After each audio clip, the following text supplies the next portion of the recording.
बहुत ही अच्छा हुआ कि तुम जल्दी आ गई। है शमीम, दिल से कह रहे। हाँ बिल्कुल दिल से कह रहा हूँ। वैसे एक बात है, मेरे दिल को मुझसे ज्यादा तुम जानती हो।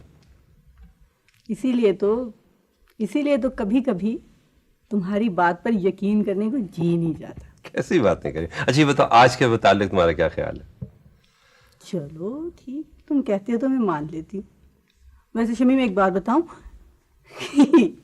मुझे भी वैसे जल्दी आके अच्छा लगा। अच्छा लगा ना? अच्छा ऐसा करो, जल्दी से जाओ काउंटर पे। काउंटर तुम्हारे बगैर बड़ा सूना सूना सा लग रहा है। क्या लग रहा है? क्या सूना सूना। क्या कहीं नहीं, सुना सुना फिर से कहना। भाई बता रहा हूँ ना, वाकई। वैसे शमीम एक अजीब बात है, जब तुम अच्छे होते हो ना तो बहुत ही अच्छे हो जाते हो, और जब तुम बुरे होते हो ना तो तो क्या? कंजूस। नहीं, तो लो मैं चली काउंटर पे। अच्छा सुनो सुनो, मेरी बात तो सुनो ना। काउंटर पर पहुंचते ही ना मुझे टेलीफोन जरूर कर देना।